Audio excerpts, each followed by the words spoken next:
قرآن کریم میں آتا ہے والذین یؤذون المؤمنین والمؤمنات، وہ لوگ جو مومن مردوں کو اور مومن عورتوں کو تکلیف پہنچاتے ہیں، بغیر مکتسبوا، ناحق، فقد احتملوا بہتانا، انہوں نے بہت بڑا بہتان باندھا ہے، واسما مبینا، اور کھلے گناہ کا ارتکاب کیا ہے۔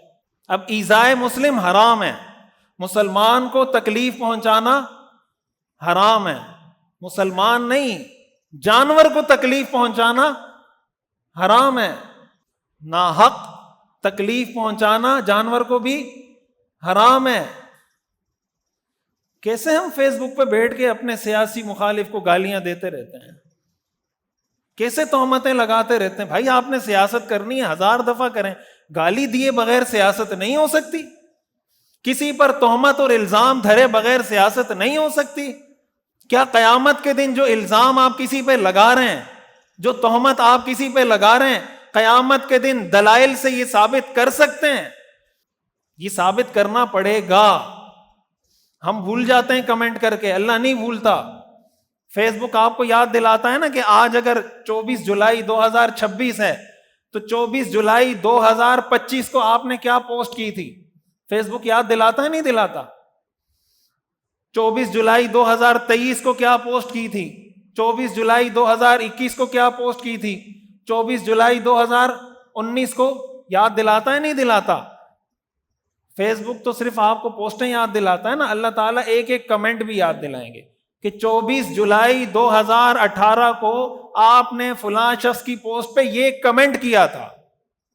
پھر انسان کہے گا ما لہذا الکتاب، بھائی یہ کیسا اعمال نامہ ہے، لا یغادر صغیرۃ ولا کبیرۃ، اس نے تو نہ میرا کوئی چھوٹا گناہ چھوڑا نہ بڑا گناہ چھوڑا، الا احصاها، ساری چیزوں کو ریکارڈ کا حصہ بنا کے، ووجدوا ما عملوا حاضرا، ساری چیزوں کو میرے سامنے پیش کر دیا۔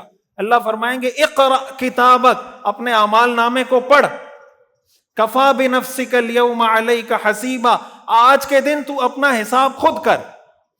بھائی تو نے یہ 20 سال سوشل میڈیا استعمال کیا تھا، 20 سال میں تو نے یہ 2000 گالیاں دی تھی، 1500 مرتبہ تو نے تہمت لگائی تھی، 100 مرتبہ تو نے گانا شیئر کیا تھا، 300 مرتبہ تو نے ایک ناجائز چیز کو لائک کیا تھا، 1000 مرتبہ تو نے فحش ویڈیوز دیکھی تھی۔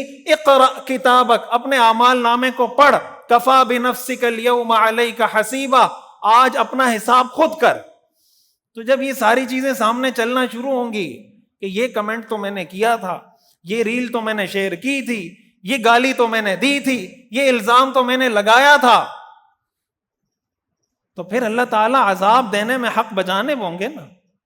یہ تو پھر اللہ کی مرضی، اللہ جس کو معاف کرے جس کو سزا دے، یہ تو اللہ کی مرضی، قانون اللہ کا کیا ہے۔ اور بہت افسوس کی بات ہے کہ بعض اوقات یہ جو گناہ ہیں، یہ اس پہ میں زیادہ فوکس ایمفیسائز اس لیے کر رہا ہوں کہ ان چیزوں کو ہمارے ہاں حرام، واجب، فرض، مستحب، وہ کہتے ہیں حرام، فرض، واجب، یہ تو نماز، روزہ، حج، زکوٰۃ، سود، کاروبار، یہ 5-6 چیزیں جس میں فرض، واجب، بھائی ہر چیز میں حرام، فرض، واجب، یہ ہر چیز میں ہے۔ آپ کے کاروبار میں بھی کچھ چیزیں فرض ہیں، کچھ واجب ہیں، کچھ مستحب ہیں، کچھ جائز ہیں، کچھ حرام ہیں، کچھ مکروہ تحریمی ہیں، کچھ مکروہ تنزیہی ہیں۔ آپ کی ازدواجی زندگی میں، گھر کی لائف میں بھی کچھ چیزیں فرض ہیں، کچھ واجب ہیں، کچھ سنت ہیں، کچھ مستحب ہیں، کچھ حرام ہیں، کچھ مکروہ تحریمی ہیں، کچھ مکروہ تنزیہی ہیں۔ ہمارا دماغ چلتا ہے ان چیزوں میں کہ گھر میں یہ جو حرکت کر رہا ہوں، بیوی پہ تشدد کر رہا ہوں، بہن کی میراث دبا رہا ہوں، یہ جائز ہے یا ناجائز ہے؟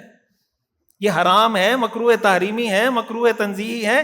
ہمارا دماغ چلتا ہی نہیں کہ یہاں مکروہ تحریمی اور حرام کا کیا مطلب، اور زبان سے کہتے ہیں اسلام مکمل ضابطہ حیات ہے۔ تو یہ جو گالی کا، سوشل میڈیا پہ تہمتیں لگانے کا جو ہمارے یہاں ایک کلچر چل پڑا ہے، بھائی گالی دینا حرام ہے، بتوں کو گالی نہیں دے سکتے۔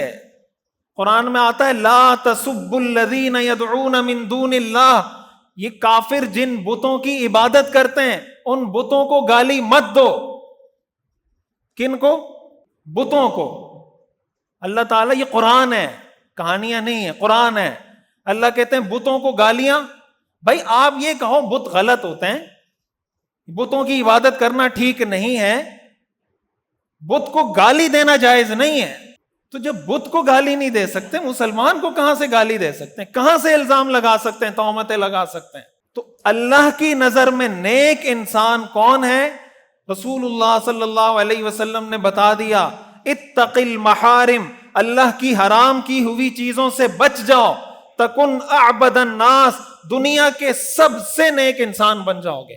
اگر ہم چاہتے ہیں کہ ہم دنیا کے سب سے نیک انسان بن جائیں، اس کا ایک فارمولہ یہ ہے کہ اللہ کی حرام کی ہوئی چیزوں سے بچ جائیں. اللہ تعالی ہمیں سمجھنے کی اور عمل کرنے کی توفیق عطا فرمائے.